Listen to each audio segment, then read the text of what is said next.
So you want to know how I climbed my way to the top, and became the apex predator of Skyrim.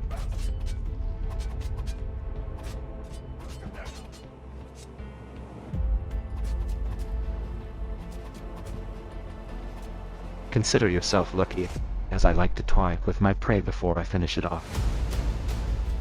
The rabble and Helfin was not worth my time. The only thing worth mentioning was the blade I got. Not as sharp as a tantoo, but plenty sharp enough to end any fool that stood in my way. I became a creature of the night, and embraced the dark shadows that render me all but invisible.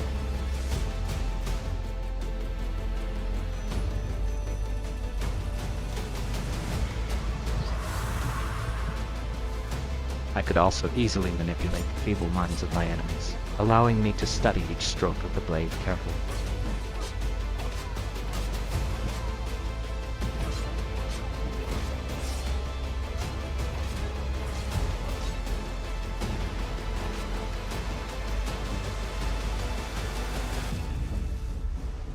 Some had more resolve.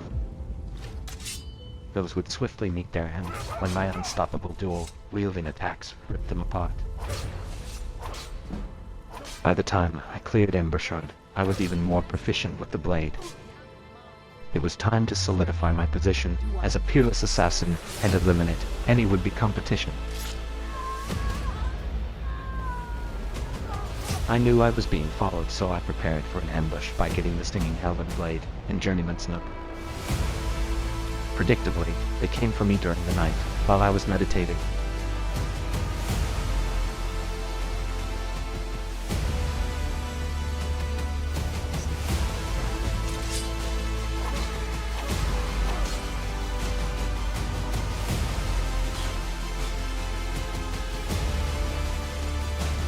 But they forgot one thing. None of you seem to understand. I'm not locked in here with you. You're locked in here with me!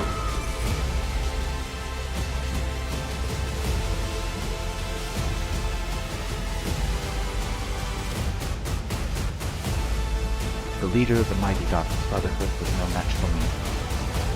How would her lackeys compare?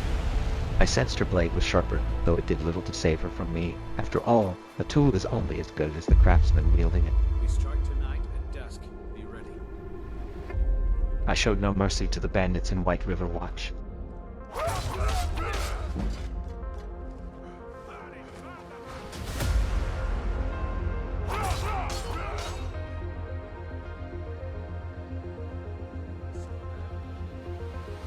The unlucky ones were paralyzed and forced to watch, as I removed my gloves and hacked them apart, piece by piece.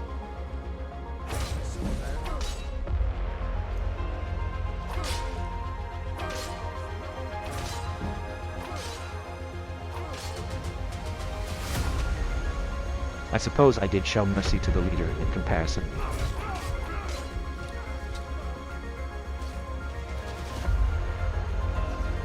His agony was ended in a few surgically precise cuts.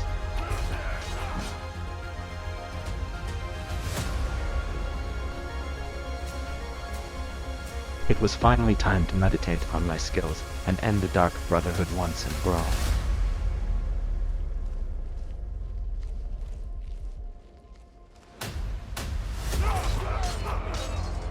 Amateur.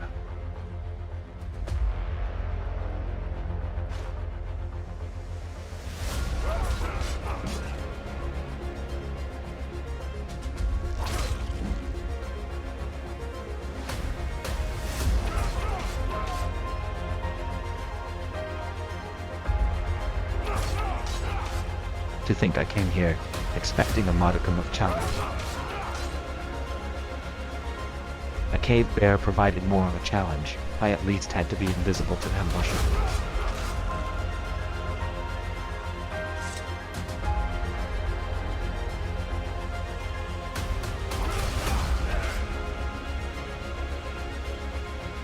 The blind leading the blind.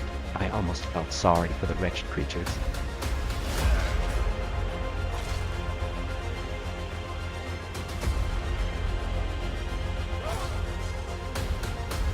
The armored creatures they used as cattle were more perceptive, and I preferred a lightning-fast double attack to avoid detection.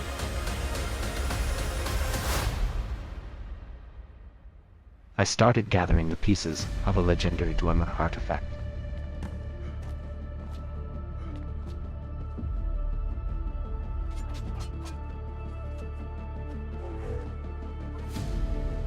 With the power of the Shadow Stone, I could become invisible 2 times a day. Despite their reputation as master artificers, the constructs they left behind provided little challenge.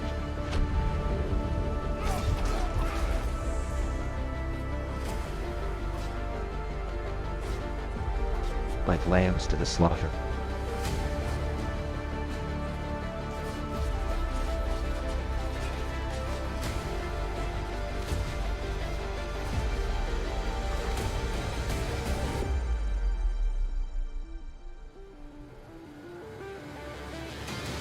Even the mighty Forge Master fell to a swift flurry of cuts.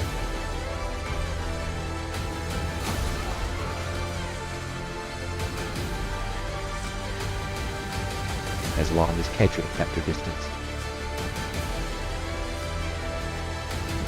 With the legendary Dwemer artifact, the shadows would satisfy my every whim. Obtaining the Dragonstone was barely worth mentioning, as it required final effect. The first dragon could occasionally see through my disguise.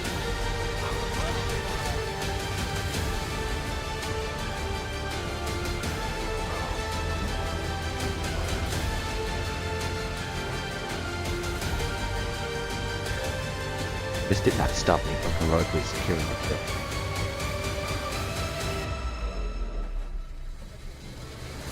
The one in Dragontooth Crater would set the tone for future encounters.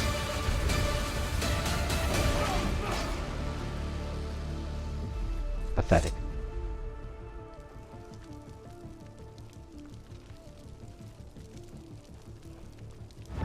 Getting the first and second word of slow time tested my patience, not my skills.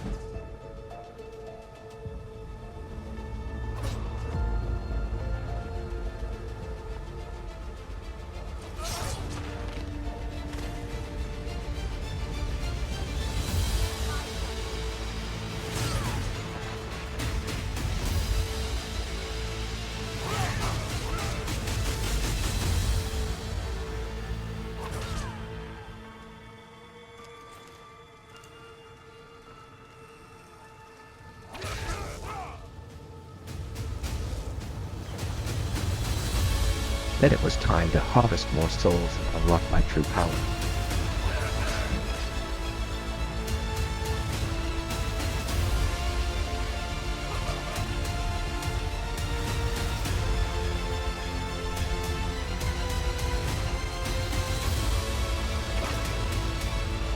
Bottom Watchtower and Lost Town of Overlook provided easy access to the prey and were my preferred hunting grounds.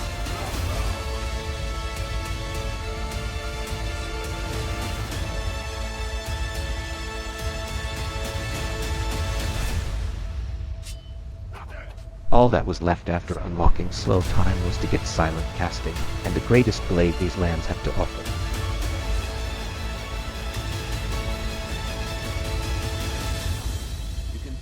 Let's talk inside. I'm not dying without a fight. Is this all you can conjure, David?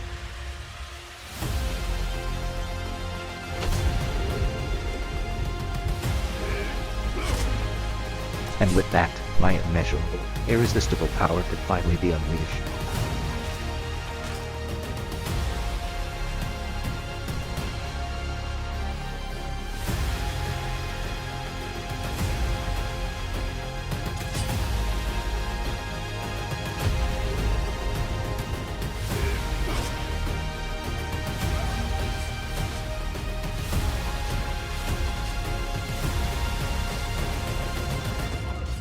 The greatest challenges were surmounted with minimal effort, and I secured my place as the greatest assassin and the most powerful being in the universe.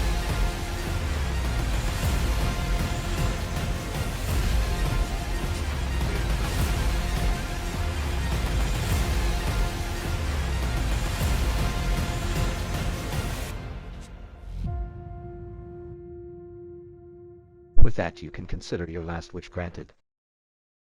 Nothing personal, kid.